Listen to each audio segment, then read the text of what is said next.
So I'd like to introduce Olivier Blondel from HPE. So thank you, Paul. Hi. So Olivier Blondel,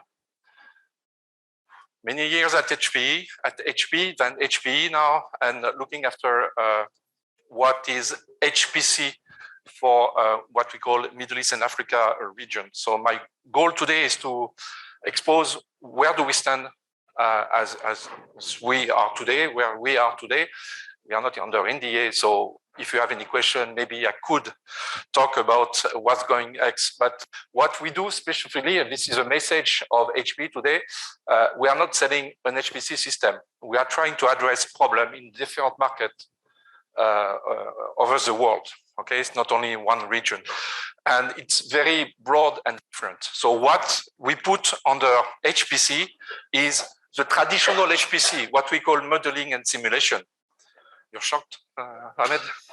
Okay, so yeah, it's a surprise maybe for you, maybe, I don't know, so okay.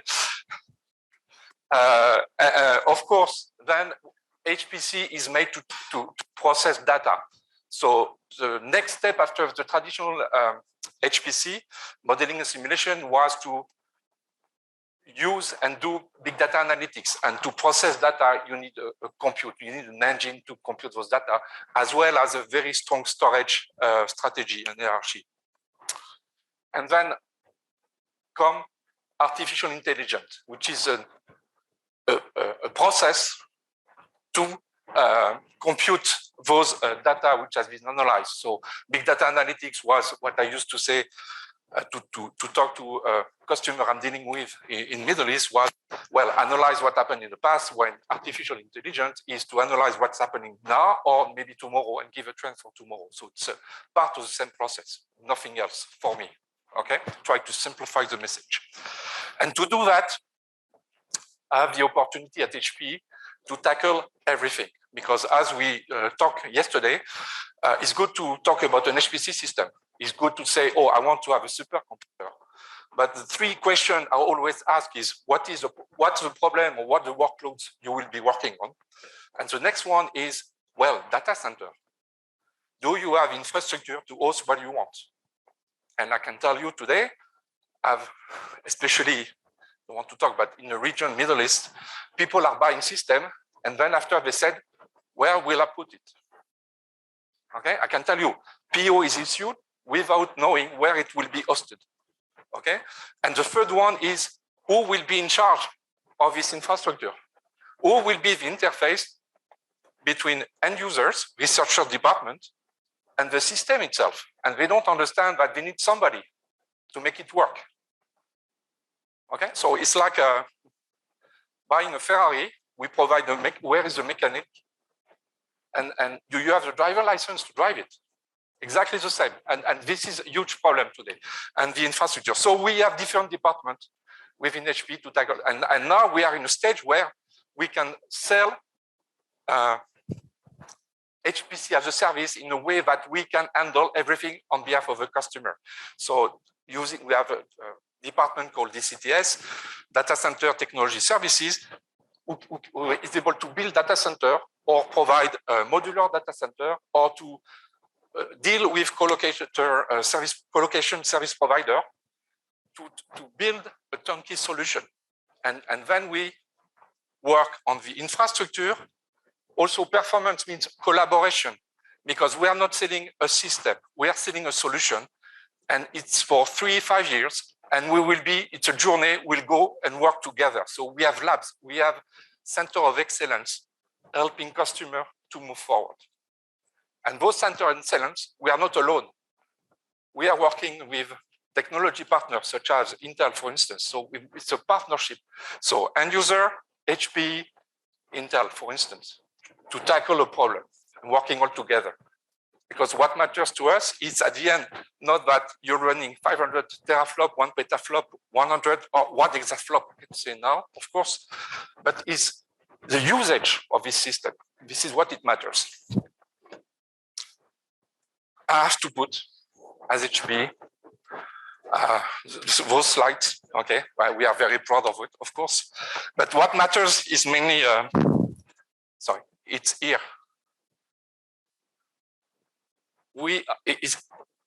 Frontier, we are shooting with AMD, yes, because it's the first exascale system will be delivering. It's with AMD, but we have, before coming to Intel, I will come. NVIDIA, for instance, helps CSCS, for instance, in Europe, okay, a partnership. And that NVIDIA announced it's with next generation of solution from NVIDIA, for instance, and Intel, Aurora, for instance. So again, in regard of the problem, we work with our technology partner to find what is the best solution, and then we deploy the solution. Well, not for people in front row, but maybe some other people, what does it mean 1.1 exaflop system? Well, if you fully all aware about the top 500, so 1.1 exaflop, it's you add the 7 plus the 68 plus the 393 solution system on top 500, and you have the number 1. That's what it means, okay? And it's not easy, because I'm hearing that, yeah, it's still not working perfectly. And so, yes, of course, it's a new step we reach and we went through. So yes, but it's not only US. So we are dealing also with EMEA customer. But even if European customer have a different strategy than the US customer, we are more talking here in terms of pre-exascale system, and also we are deploying what we call commercial system, like at Aramco, UKMet, for instance. The only true exascale system today in Europe, from an HPE perspective, this is not the only one, want to be clear, but it's Lumi, for instance. And we have Aramco, which is a very particular customer, because this is a customer which is buying one system for one application. So they don't think about sharing. No, I have one application, I'm buying one system. So it's very particular. So it's not only one system. That's why here you have a list of 2, Dammam 7 and Gawar 1, for instance. There is many others. It's very particular. And very particular in the sense that we have to fit those systems into telco data center. It's a huge data center, but it's 8 kilowatts per rack, and they want to deploy your system. And when it comes to deploy something else, then we succeed after 10 years to convince them that modular data center can be a solution. And the main problem tackled by Aramco is the following: system and managed by business unit, led by IT, where the facility is a totally different department.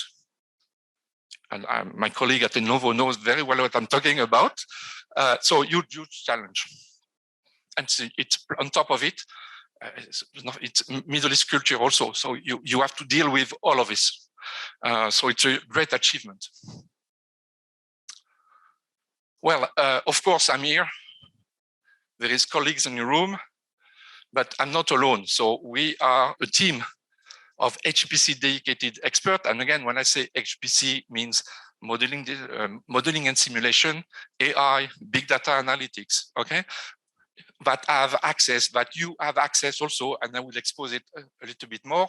We have a specific HPC factory also in Europe to address the EMEA market. So we are not relying on one factory somewhere to do everything.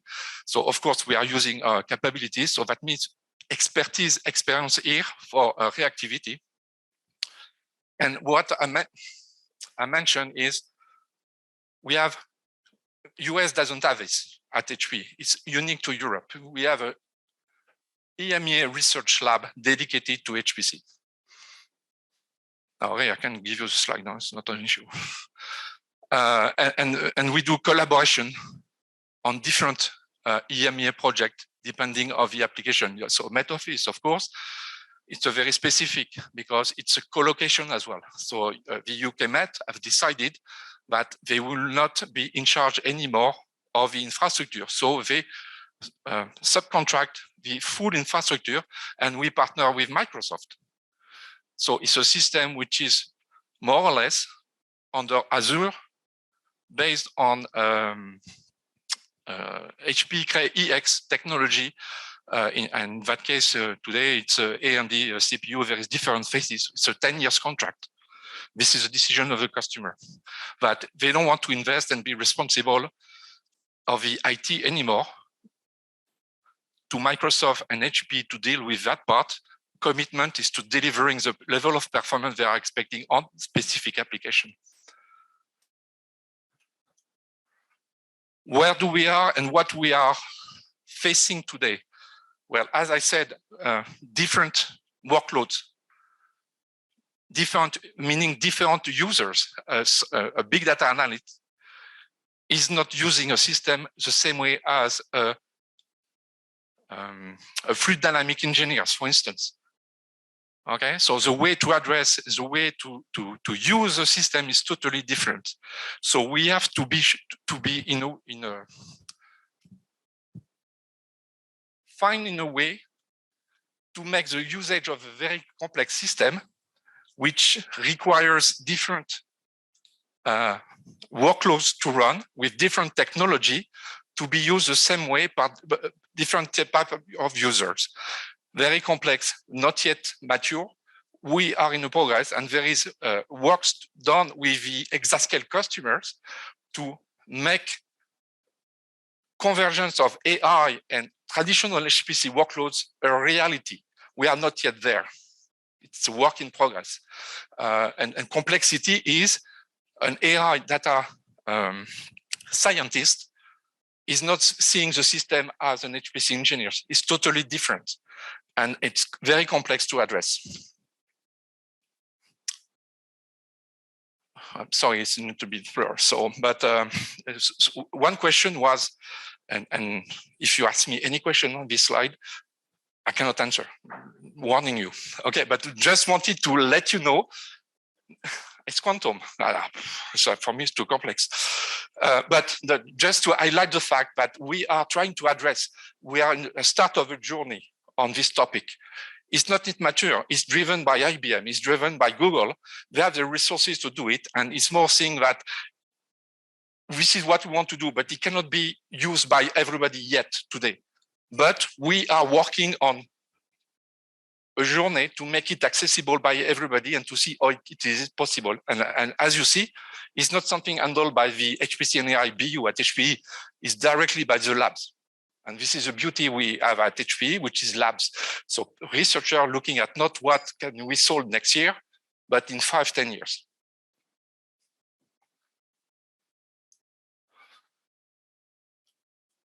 What matters to us and to you is it's good to have a system being deployed by HPE, but how can you make the best use of it? Meaning that all your application, your research can take benefit of the technology and the system we are deploying. We have a team dedicated to help you and to address problems. So we will sit down together, find a topic, and put the resources, you and us, to address it. And then at the end, it might generate an IP. And an IP is something you will own because it's part of a contract together. And this team, of course, is led by HP and you customer, but we are involving also technology partners such as Intel into it. And then you have to sign NDAs. It's a contractual, it's legal, but I think it's a journey for you. It's help you to use efficiently the system. It's a commitment from HPE that we are not deploying a solution and then we run away because we have another project to deal with. No, I mean, we are here for the period of utilization of the system. You said you want to use it for 5-8 years. Yes, we will be there to help you because this is what we do. Because again, of course, revenue is generated by selling a system, but what we want is to be sure that you are addressing the problems submitted to us when we build a solution with you.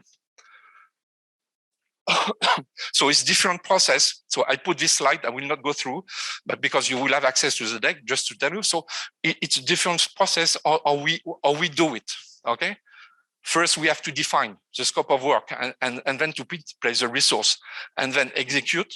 And at the end, having something to, I mean, a white paper to publish, a publication, are a product we can you can resell on different use cases.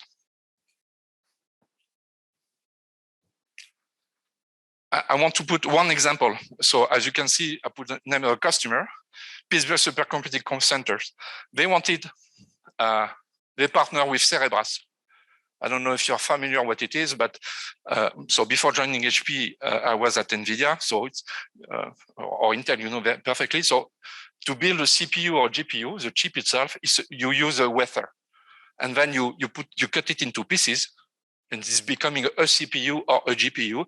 There is some test at the end of this process to define if it's a high end or low end. How many cores now you have? 24.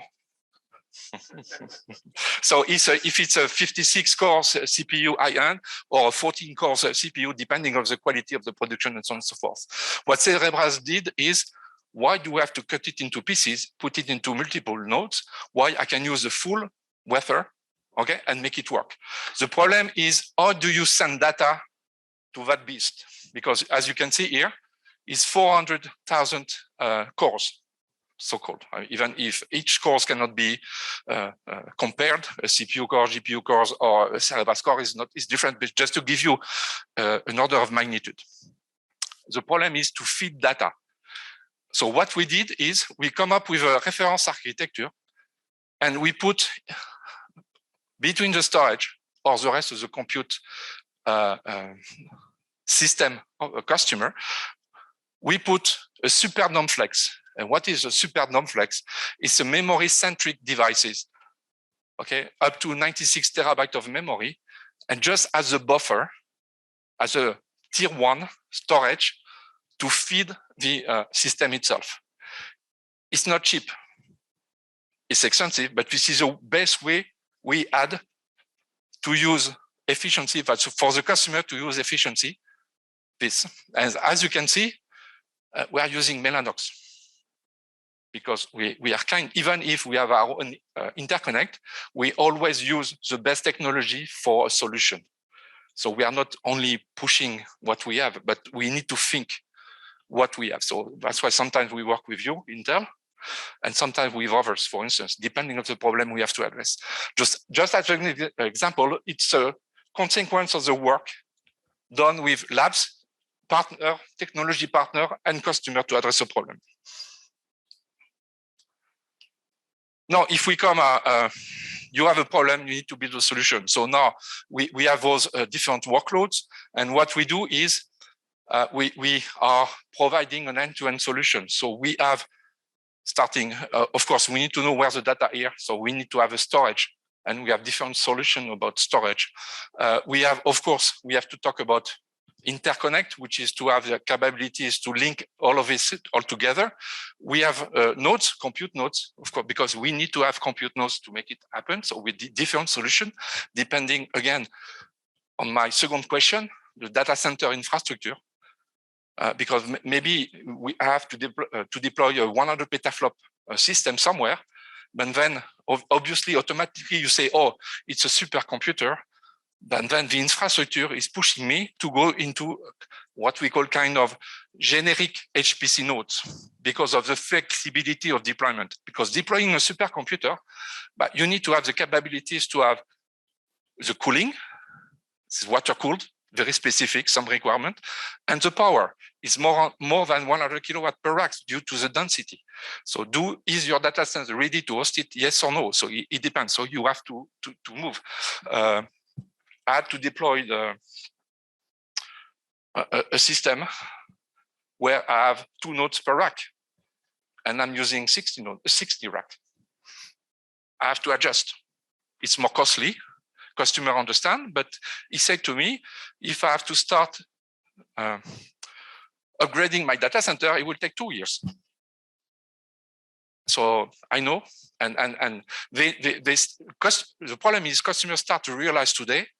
And when I say customer, standard customer, which is not national lab center like in UK, but standard customers start to realize that the new technology is requiring to upgrade as soon as possible their data center. Problem is budget and time. And we know now that air-cooled is not the technology. We have to go something deeper. So you have to use water, so different technology about water, for instance, to cool a system. Sorry, I missed the most important part of a cluster, a system, the software. Okay, so you have to have an efficient cluster manager to make and to monitor this system, and you have to have. We have also, because we know our technology, we have some IP in the technology we are deploying. So we have our own programming environment that customers are using, and so. As you know, during a course of HPE, first we were Hewlett-Packard, we became Hewlett-Packard Enterprise, then we acquire AGI, we acquire Cray, and we use the good of both old companies. So it's the Cray programming environment is part of our portfolio today. And I'll come back to the machine learning AI tools. If I have to do a product presentation, it's one slide, this. Because who cares about the number of DIMM inside the system or what type of hard drive I can put into a node and so on. So just a snapshot to tell you, well, we will tailor-made a solution based on your characteristic, as said before. So we have solution, yes, supercomputing solution, including super DOM flex, so memory centric, which is good for certain workloads. For instance, where you have, instead of having the data moving from storage to the compute, well, we put the data in the compute and we let them work, 96 terabytes of solution. Then we have dedicated system with GPUs. So to summarize, DGX-like system, 8 GPUs, fully certified by NVIDIA. Advantage, first, it's an HPE solution. It's not an appliances, so you can build it. It's a Lego. Okay, so it's a NVIDIA technology, and all the rest you build it as you wish. That's a huge advantage. Then you have a traditional, and we do, yes, in many deals, we do HPC with traditional IT, Proliant, which is within HPE.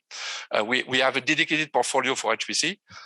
Called Apollo. It's changing now. It's becoming, in terms of branding, HPE Cray XD system, 6500, I'm sorry, for the next generation, which link to CPU, Sapphire Rapid, Intel Xeon 4th generation CPU. Oh, scalable processor. I miss scalable, sorry. 5 minutes, okay. I speak too much. And then also we address HPC at the edge. So we have platform to have a compute at the edge, near a camera, near a sensor. Because why sending all data to a data center when we can send only relevant information? Storage is important. So Luster, Spectrum, Scale, for instance, we have both solutions. We are working with VAS as well to add it into this portfolio, but we have something very interesting. Why do we have to have 10 petabytes of Luster when the processing data on a monthly basis might be 2 only? So why not having 2-3 petabytes in Luster and all the rest in different tier with automatic tiering process? And then at the end, you use our type library, 0-watt storage, or even public cloud. And the beauty is, even data sitting in type library are visible from an end user perspective. The only drawback, some latency if the customer is submitting a job and if the data are here. Well, when I say latency, is not 2 days, it's few seconds. Okay, so that's beauty. Software stack, this, so for HPC. Okay, you have it. I don't want to. It's a complex system. AI. So we have our own solution. One of them is what we call machine learning development environment. What it is for training. Customer we are using training in machine learning. To summarize, Profiler is helping data scientists to be more efficient without having the knowledge how to do it. So a profiler, to summarize. Then we have smart learning. What it is in the training model, when you have different sites with the same processing and learning process, well, each different site will have different parameters at the end because they are not receiving the same data, even if they are processing the same thing. So what smart learning is doing through a blockchain, they are sharing not the data, but the parameter. So each edge has the same level of parameter, so can process the same way the data they are receiving. Smart Sim, start of the conversion between HPC and simulation, which is to use different simulation, apply your AI algorithm to have the next one more efficient, to summarize, okay? And then we have, for big data analytics, the Emerald environment. So I talk about DCTS. Well, number 3 worldwide. So some expertise. And this is, I put it, but this is what we do. So this is our expertise in the domain of data center. So we are here to help to address this technical issue. Modular data center, cooling as well, different type of cooling.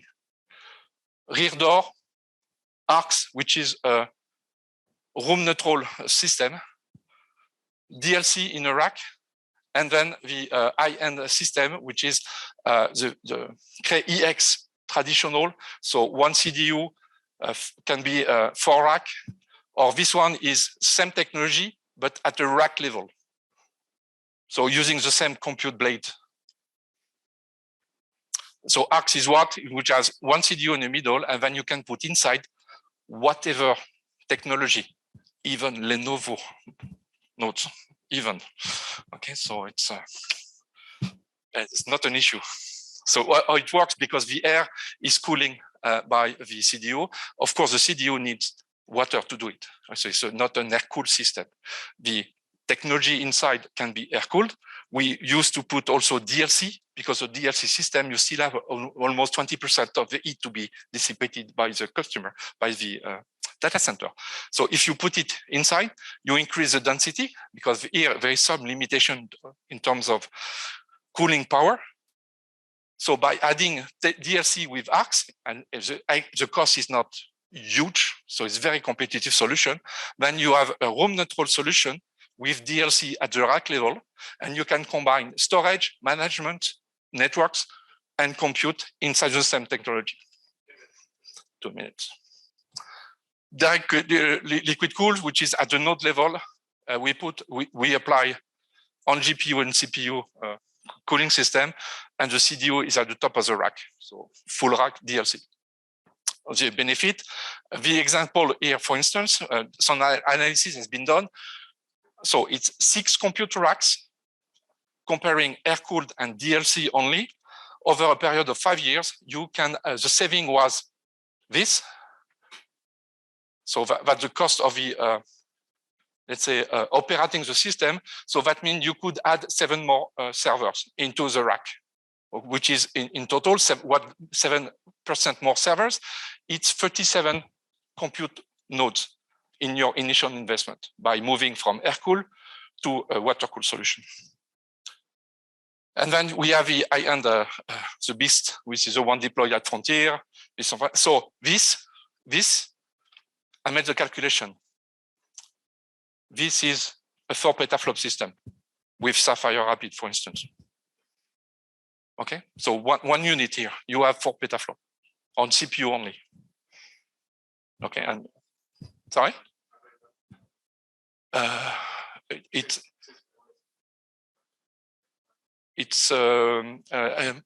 800 nodes in 4 cabinets. And again, it's not proprietary technology. The proprietary technology is on the cooling itself, but the software, the hardware is the same as a generic cluster. Okay, so in terms of using it, operating it, is no difference. And again, in terms of the advantage for a customer is I'm using a pre-exascale system because this is a system used for the exascale customer. Okay, that's a huge, it's a claim also, which is make difference. And then everything which is developed by Frontier teams and the others, you can have access to because it's the same technology. But I have some drawback. You need to have the infrastructure to host it. And there is some investment need to be done at the data center. That's the only drawbacks of deploying such a solution. But it's a one time, you do it one time. And then the infrastructure itself is an investment. It's not changing at each CPU or GPU generation. Okay, because we made it to work. I think today we are targeting 250 kilowatt per rack, this cooling technology. Okay, so you are safe for let's say 2 years. At least. Sorry? It's becoming negative. No, it's 1.01 something each. But yeah.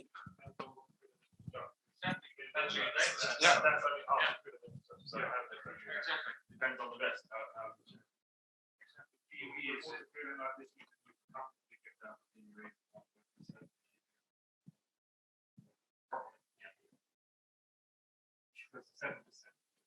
So usually we add this with the ARCs because then the storage, there is management and so on needs to be associated to that type of device as well. So.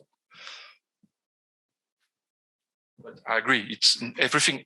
I mean, an HPC system, it's a turnkey solution, includes the data center also. No, I'm good. So, if any question.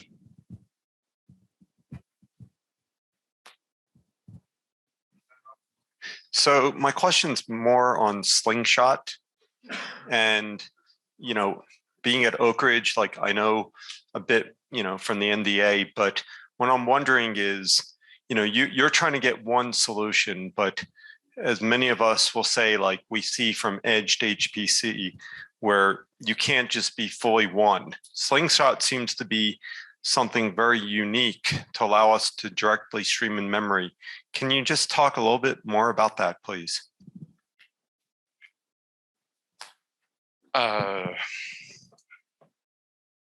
No. No. In a sense that we'll come back to you directly with the right people to talk about this. I'm not the right people to talk about this. The only thing I can say is Mellanox or Slingshot. Slingshot is internet-based, so you can plug directly your storage, and it's easy. You don't need the bridge and so on. When related to your question, come back to you.